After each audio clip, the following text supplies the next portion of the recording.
Hola chicos, ¿cómo están? Bienvenidos a esta nueva sesión. A continuación voy a explicar un resumen sobre el laboratorio número 5, que corresponde a la sesión 5, semana 9. El tema que se va a desarrollar en este laboratorio es calor de neutralización. El complemento para realizar este tema es el laboratorio 4, que ha sido el uso del calorímetro. Entonces, en este laboratorio, nuevamente se va a hacer uso de este equipo, pero en este caso ya se va a tener en cuenta la medición del calor de neutralización que se va a dar entre un ácido fuerte y una base fuerte. Bien, entonces, sin más preámbulo, voy a explicar los conceptos puntuales de este tema. Objetivo, determinar el calor de neutralización, determinar el calor de neutralización molar. ¿Sí? Solo dos objetivos. Saberes previos, qué es entalpía, qué es calor de neutralización, qué es calor específico, qué es calor de reacción. Recuerden que esas preguntas son parte del debate que se realiza en el aula. La problematización, ¿qué reacción se produce cuando se añade una solución ácido fuerte y una solución básica? Recuerden que todo debate que se realice en clase parte de esta pregunta. Entonces, es muy importante repasar el módulo. En esta presentación ustedes al final van a encontrar referencias bibliográficas que les va a ser de gran ayuda. Al final de la sesión, ustedes van a estar en la capacidad de determinar la variación de entalpía cuando un ácido fuerte es neutralizado por una base fuerte, teniendo en cuenta el uso del calorímetro. Como toda sesión, un video motivacional referente al tema, desarrollo del tema, generalidades. Bien, es muy importante manejar algunos conceptos en lo que respecta a este tema. A veces hay conceptos o hay temas que los jóvenes piensan que son lo mismo, pero en realidad son diferentes. Bien, entonces, a ver, generalidades. Primero, ¿no? Calor de neutralización. ¿Qué es el calor de neutralización? El calor de neutralización es definido como el calor producido cuando un equivalente gramo de ácido es neutralizado por una base. Entonces, obviamente, cuando se va a mezclar una base con un ácido con una base, se va a producir, se va a liberar calor después de la reacción. Entonces, eh, a veces, por ejemplo, el ácido sulfúrico al entrar en contacto con agua también, la solución que se produce obviamente es muy caliente, entonces también hay una transferencia de calor. Pero no sería neutralización, porque la neutralización solo se habla cuando es ácido-base o viceversa. Bien, la energía térmica. La energía térmica es la energía asociada con el movimiento aleatorio de los átomos y moléculas, obviamente. Por ejemplo, cuando un cuerpo, digamos, en el caso, por ejemplo, de agua líquida, que ya está a punto de convertirse en vapor, tiene bastante, la energía térmica se da porque las moléculas empiezan a movilizarse, porque ya obviamente van a pasar de un estado al siguiente, donde ya empieza, en este caso, a tallar la fuerza de repulsión, ¿no? Que va a ser mucho mayor cuando ya está en estado vapor. Eso va a producir que obviamente se eleve el calor en esta solución. Ahora, ¿y qué es el calor? El calor es la transferencia de energía térmica entre dos cuerpos que están a diferentes temperaturas. Hay que recordar que esta transferencia se da de un cuerpo, obviamente, de mayor temperatura, en este caso sería de mayor energía térmica a una de menor, ¿no? O, obviamente, de mayor energía a una de menor. Salvo en el caso de que se quiere enfriar, por ejemplo, tienes agua a 20, quieras enfriar, obviamente vas a agregar hielo, ¿no? Hay transferencia de calor, claro, solo que en este caso va a ser no desde el punto de vista bien caliente, sino desde el punto de vista muy frío, ¿no? Y la termoquímica, que es una rama de la física en sí, obviamente tiene que ver con la termodinámica también, que estudia los cambios de calor que se dan en las reacciones químicas. Bien, entalpía. La entalpía es una propiedad extensiva. ¿Qué quiere decir ello? Perdón, ¿qué quiere decir eso? Que su magnitud va a depender de la cantidad de materia presente. Entonces, no es lo mismo determinar la entalpía, digamos, de un sistema de masa 50 gramos que de un sistema de masa de 500 gramos. Quizá las reacciones pueden ser las mismas, pero por las cantidades, el calor desprendido obviamente va a ser mayor, ¿no? Entonces ahí ya también tiene que ver un tema de proporcionalidad. Eh, la entalpía obviamente se representa por la letra H mayúscula, eh, que es el calor a presión constante, ¿sí? Es imposible determinar, como es una propiedad de estado, es imposible que un cuerpo tenga entalpía. En realidad lo que se mide es el cambio de entalpía. Porque si es una propiedad de estado, tiene que ver un punto 1, un punto 2, para diferenciar cuánto ha sido ese cambio. Entonces, ese cambio, obviamente, en este caso vendría a ser la entalpía. ¿Sí? Eh, Muy bien.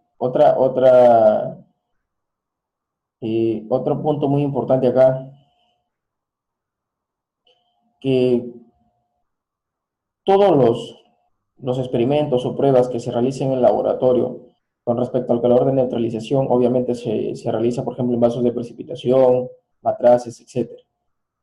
Donde estos materiales, obviamente, la presión que es ejercida sobre las soluciones que van a estar actuando en la reacción va a ser la presión atmosférica. Entonces es por eso que la entalpía vendría a ser el calor generado, pero a una presión constante.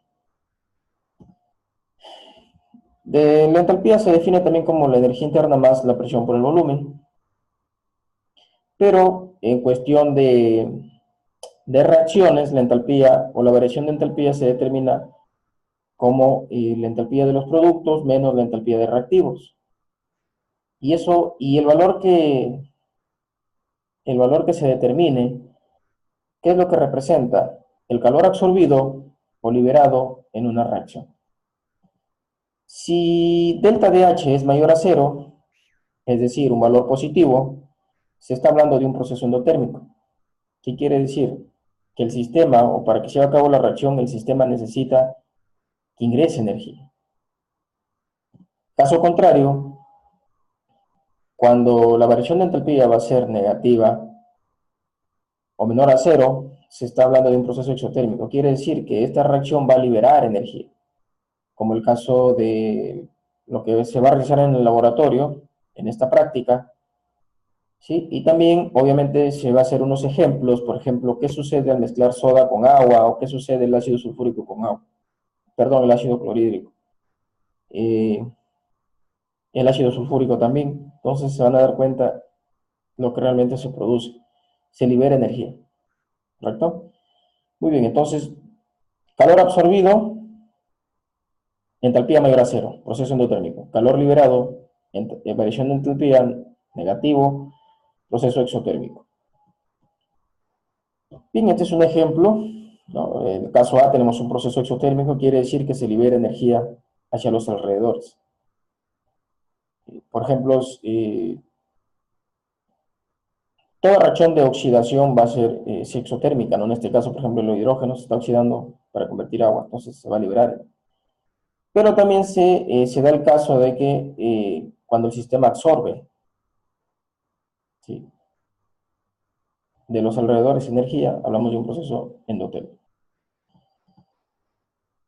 Los cambios de energía en las reacciones químicas. Para analizar los cambios de energía asociada con las reacciones químicas, primero es necesario definir el sistema o la parte específica del universo que es de interés. ¿Qué quiere decir?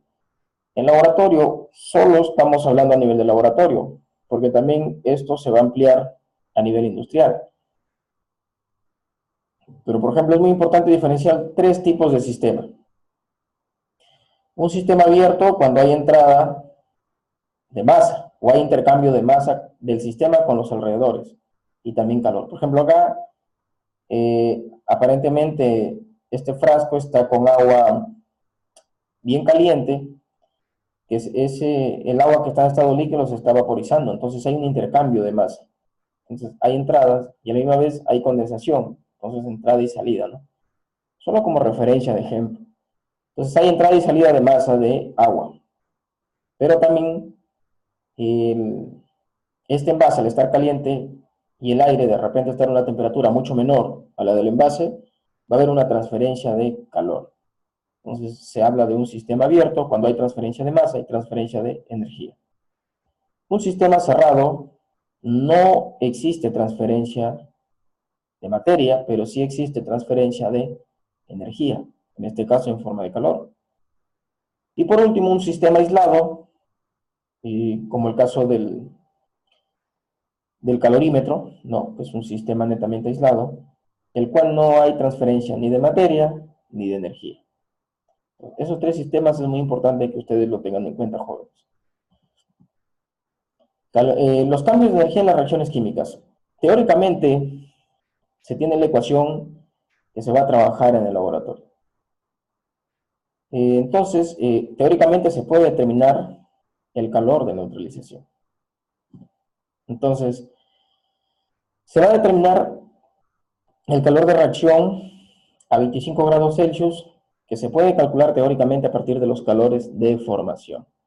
Y los calores de formación, obviamente, recuerden que todo es variación. Y todo esto se parte desde la temperatura 0 hasta 25 y se determina el calor de formación de cada una de las especies que ustedes observan acá. Esta especie de 0, que está como superíndice, significa el calor estándar, ¿no? ¿Qué quiere decir? El calor ideal. ¿Sí? Entonces, todos estos datos están en tablas y basándose en que la entalpía o calor de neutralización se determina entalpía de productos menos entalpía de reactantes, entonces, en este ejemplo se hace lo mismo, ¿no? Por ejemplo, productos, cloruro de sodio y agua.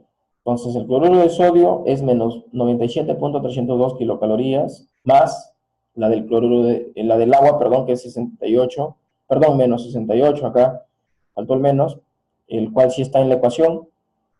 Todo eso menos el calor de formación de los reactantes. Ácido clorhídrico, 40, y hidróxido de sodio, que es 102. Entonces, al hacer el cálculo, se determina que la entalpía estándar de esta reacción es menos 13.68 kilocalorías. Entonces, recordando el tema del proceso exotérmico y endotérmico. En este caso, el calor de reacción es negativo, entonces, esta ecuación o esta reacción es una reacción exotérmica, que quiere decir que va a liberar calor. Al momento de mezclarse, obviamente al entrar en contacto, se va a sentir pues bien caliente la solución. Entonces, eso es un indicio cualitativamente, ¿no? De un proceso exotérmico. Y cuantitativamente se determina mediante el cálculo. Entonces, acá tienen ustedes, como pueden observar, el valor teórico. En el laboratorio se va a determinar el valor experimental. Y en base a eso, se puede determinar el porcentaje de error. Muy bien. Y así, jóvenes, una infinidad de reacciones de neutralización, se realiza este cálculo y se determina el calor. Muy bien. Obviamente es muy importante también tener en cuenta el equilibrio térmico. ¿Sí? Quiero que sepan que en este caso se tienen dos cuerpos, el que pierde y el que gana. Pero en el caso de que hubiera dos cuerpos más, por ejemplo, en este caso de la tasa AB y el ambiente C, obviamente la que está muy caliente sería K, ¿no? Calor cedido. ¿Y quién gana? Va a ganar el calor de la tasa B más sería el calor ganado por el sistema que vendría a ser la caja, ¿no? Entonces, eso va a depender es un balance que se realiza, ¿no? Recuerden que todo tiende a un equilibrio cuando se está hablando de este tema. ¿Sí? Solo para recordar por qué en el laboratorio 4 ya se ha visto esta ecuación, para recordar porque obviamente en clase se va a hacer las deducciones para las fórmulas que están o que se encuentran en el módulo. Muy bien, esos serían los conceptos, ¿sí? Muy simplemente pequeños conceptos que el complemento son los conceptos también del laboratorio número 4. Luego viene el desarrollo de la actividad. En conclusión, el calor de neutralización puede determinarse por mediciones calorimétricas directas a partir de mediciones en series efectuadas sobre soluciones de concentraciones finitas que progresivamente se van diluyendo y extrapolando a solución infinita. Obviamente, en la parte experimental, por ejemplo, puedo trabajar con una concentración de ácido y una concentración de base. Las mezclo, voy a determinar cierto calor. Si aumento la concentración, obviamente el calor va a ser mucho mayor, ¿no? Entonces, eso ya es cuestión de un estudio para ver cómo es el comportamiento, ¿no? Por otro lado, para medir el calor absorbido liberado por un sistema durante un proceso a presión constante, los químicos utilizan una propiedad llamada entalpía, que ya se había mencionado anteriormente. Bien, tienen la asignación para casa que está en el cuestionario del informe y que va dentro del informe, para la redundancia, cuando ustedes hacen la respectiva presentación. Muy bien, como toda clase y como el desarrollo de todo tema, su referencia bibliográfica. Ok, jóvenes, en el caso de tener alguna duda, pues encantado de poder responder las preguntas o las dudas que ustedes tengan mediante correo. Ya en clase, obviamente, ustedes van a poder despejar más la duda que puedan tener durante la lectura de este PPT y la observación de este video. Muy bien, jóvenes, eso sería todo. Muchas gracias. Nos vemos pronto.